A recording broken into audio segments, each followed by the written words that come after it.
Esta semana, en 7 días en revista, tenemos tantas noticias, tantas trascendentales, que hemos decidido solo dar una carta, un llamado del Centro Cultural Cruzada a todos los obispos de Colombia para que enseñen y orienten a su rebaño sobre el peligro de la ideología de género, de la homoherejía que hoy en día está plagándose en la iglesia. Pero son tantas las noticias que de todas maneras veremos durante la semana de dar. Dicen que es posible que haya una excomunión a Monseñor Viganó, si bien que él niega esta noticia, pero también está la excomunión de las monjas clarisas en Burgos por el sedevacantismo.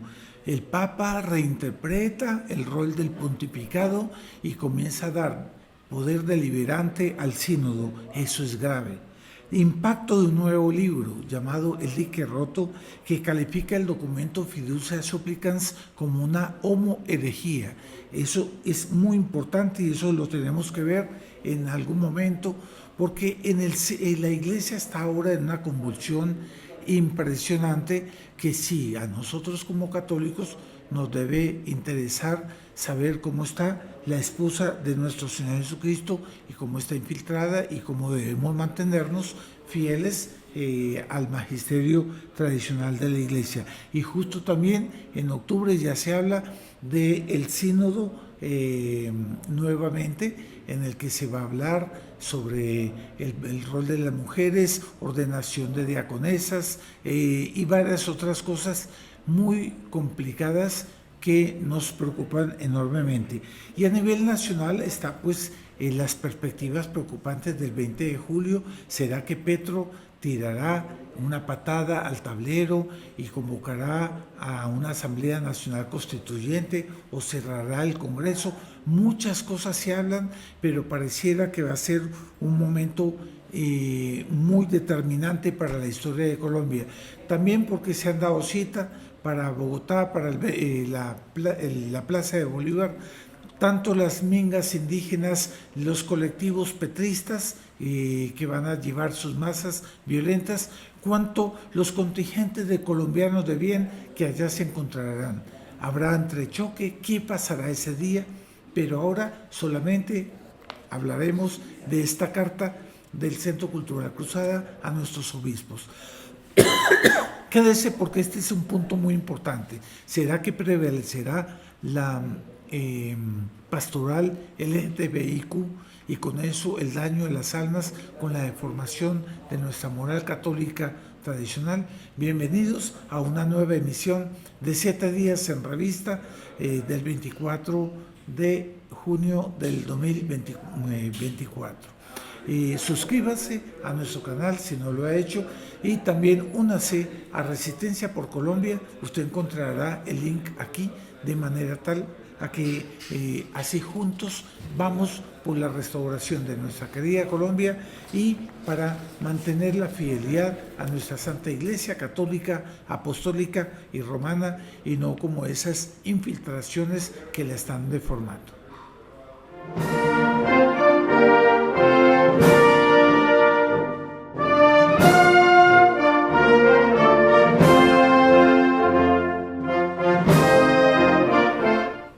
Un saludo cordial a todos nuestros amigos del Centro Cultural Cruzada. Bienvenidos nuevamente a 7 días en revista.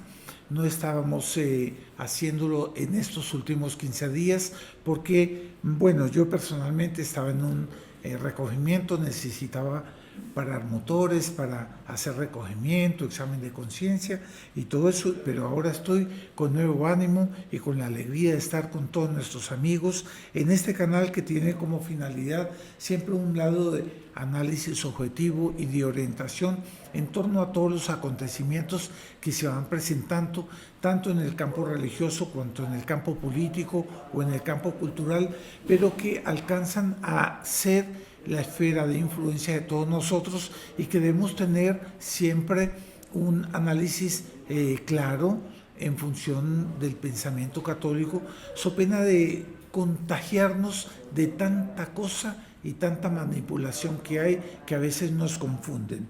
Por lo tanto, Y nosotros vemos que esta semana ha sido una semana llena de noticias importantes. Yo lo dije en la introducción. Monseñor Viganó fue convocado por la Congregación para la Doctrina y la Fe para que rinda informes sobre algunas actitudes y ya se dice que posiblemente sea una excomunión. Monseñor Viganó niega eso, pero en todo caso sí hay una polvareda.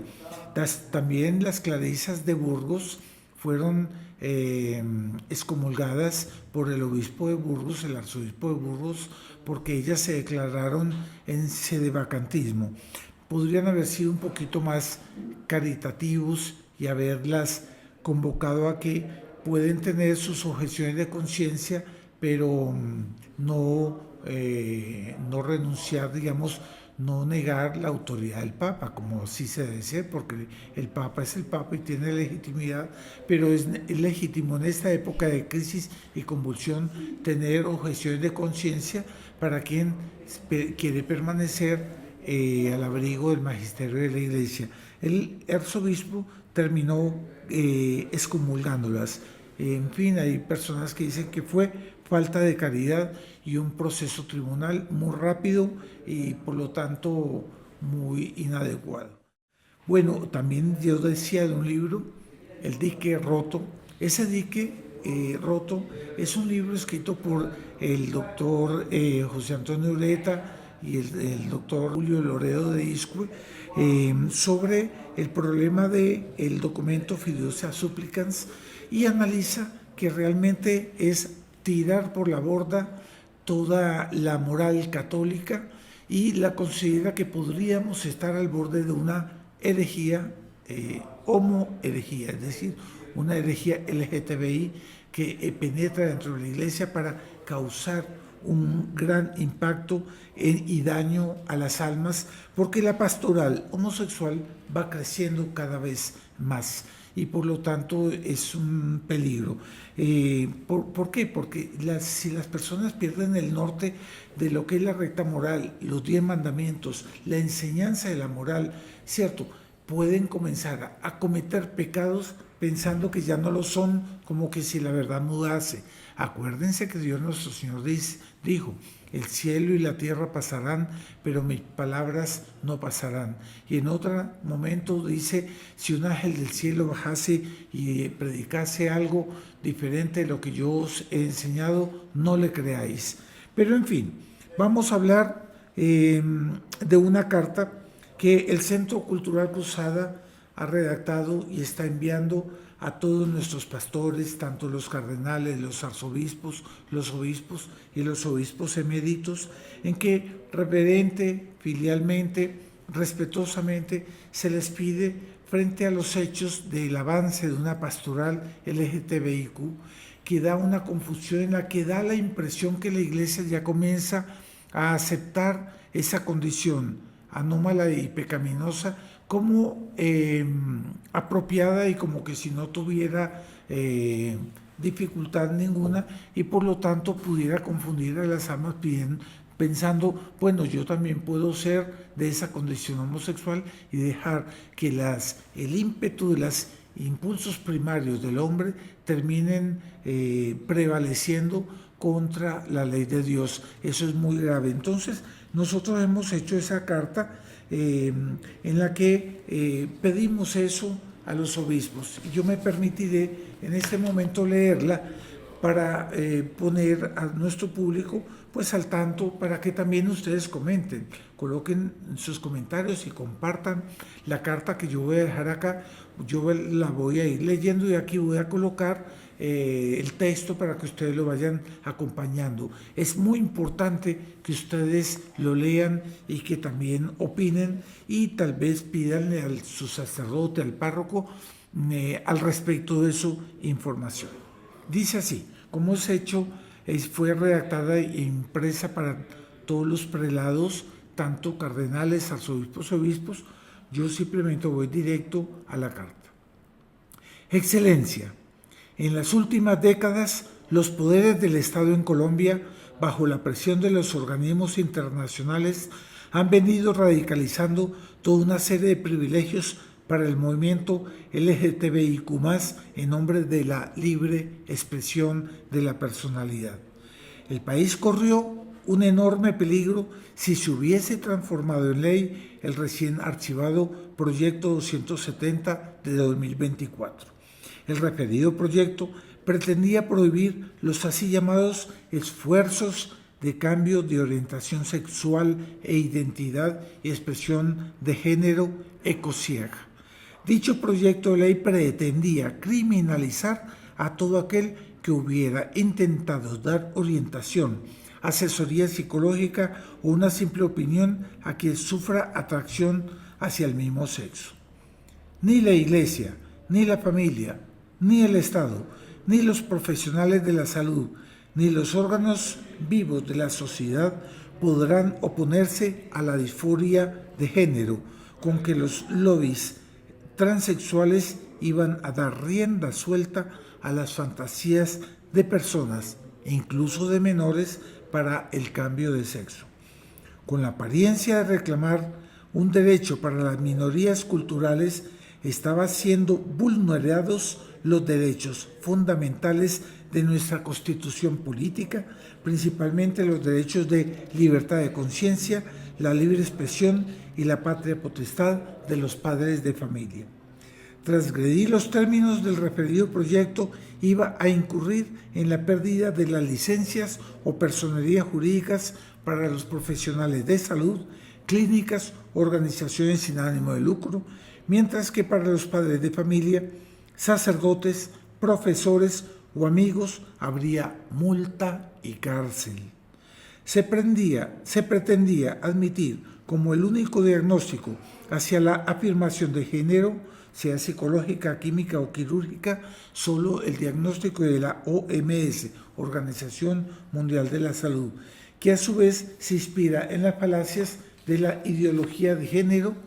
Cualquier manual académico, enseñanza moral, incluyendo la Biblia, iban a ser considerados como herramientas de intimidación, confusión en su identidad, bullying o abuso temprano.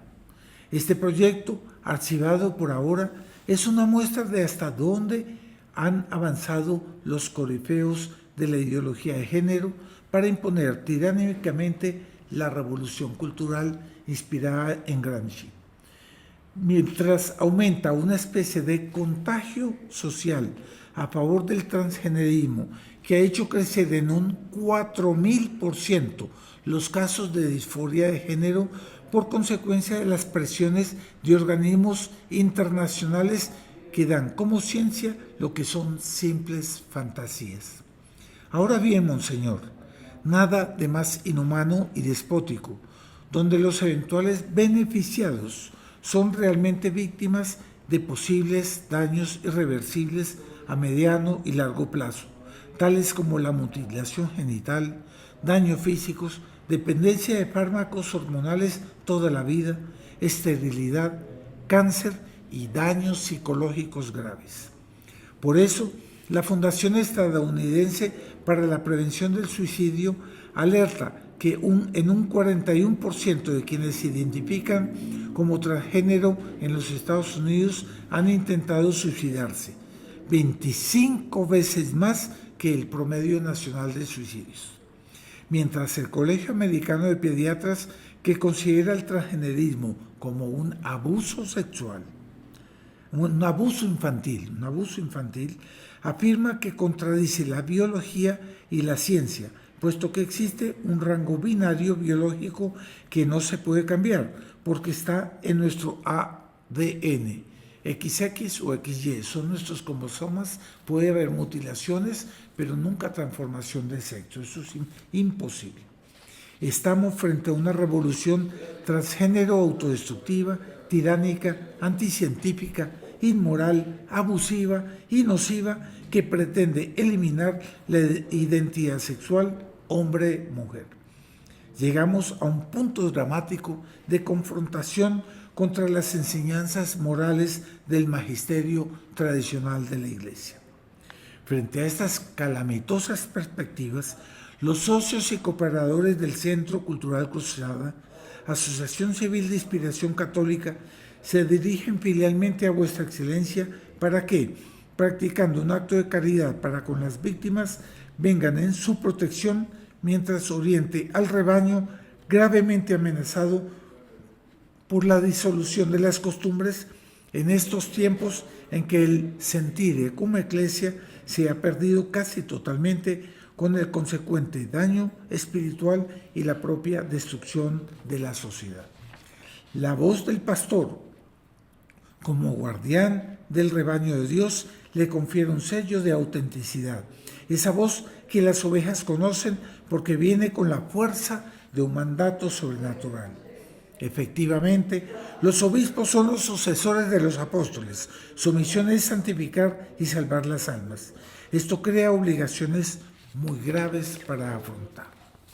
Expuesta nuestra solicitud filial, nos parece pertinente, de manera respetuosa, abordar una dificultad que vuestra excelencia puede enfrentar con las tendencias reformistas que pretenden reevaluar el dogma.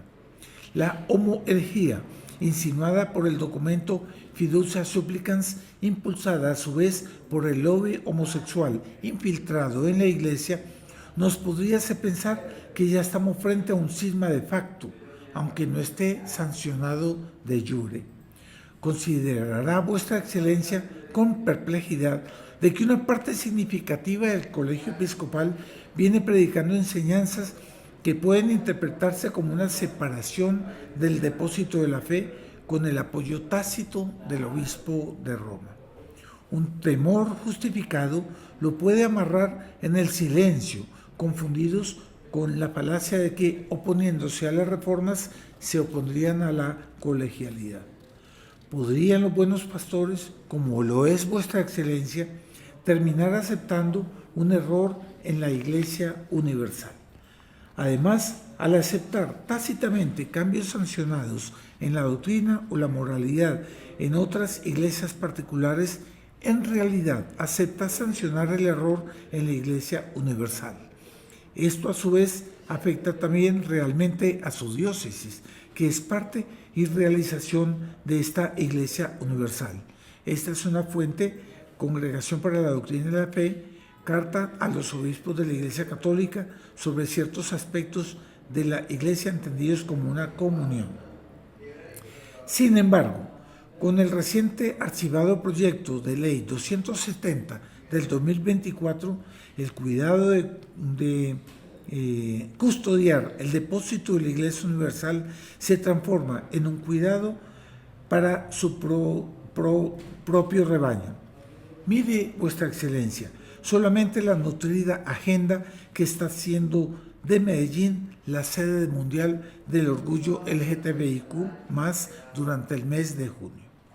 La historia de la Iglesia nos enseña que a pesar de la asistencia y protección del Espíritu Santo de que disfruta la Iglesia y a pesar de la seguridad de que sobrevivirá manteniendo intacto el depósito de la fe hasta que el Salvador regrese, los obispos individuales pueden caer en error, incluso en la mayoría, como fue el caso de la crisis arriana con Arrio, la herejía arriana. En algunas declaraciones, exceptuando las excátedras, incluso el propio sucesor de San Pedro puede caer en error. Pedro, en la persona del Papa, cuya tarea especial es custodiar el depósito y fortalecer a los hermanos en la fe, este fue el caso del Papa Honorio, quien fue condenado póstumamente por el Tercer Concilio de Constantinopla por apoyar la herejía del monotelismo. No pretende nuestra asociación de cuño civil entrar a fondo en esta problemática porque no es nuestra competencia. Nos preocupa, eso sí, los efectos deletéreos de un silencio episcopal en materia moral que termina por derrumbar los últimos restos de la civilización cristiana. Aspiramos a crear el interés para que los obispos colombianos comiencen por estudiar, debatir y reaccionar a fondo. Su reacción e intervención, tanto en el ámbito del debate interno con los demás pastores colombianos preocupados por la Iglesia, como en el ámbito nacional propiamente, pareciera que surge como una obligada tarea de custodiar al pueblo de Dios en su propia diócesis y cuidar del depósito de toda la Iglesia. Como hijos fieles de la Santa Iglesia, respetuosos del rol de la jerarquía eclesiástica, terminamos esta solicitud con la esperanza de vernos escuchados y de recibir de vuestra excelencia su bendición pastoral. Ahí termina, en Jesús y María, Luis Fernando Escobar, Centro Cultural Cruzada, directo. Yo creo y queremos que haya un debate, que se difunda, por favor, difunda esto entre sus amigos, entre los católicos, entre los colombianos de bien, porque está en juego toda la moral católica y de esto no podemos quedar callados, es preocupante y necesitamos que los pastores hablen, porque hablando los pastores todo se calma de nuevo y pues entonces ahí de nuevamente el rebaño podrá pacer en los pastos de Dios con tranquilidad y serenamente y por lo tanto no van a estar peligrando nuestras almas ni nuestra salvación eterna. Espero que les guste, les agradezco haber estado presente hasta el final en esta emisión de 7 días en revista. Comparta, denle un me gusta y por favor suscríbase si usted no lo ha hecho para que siempre estemos en contacto.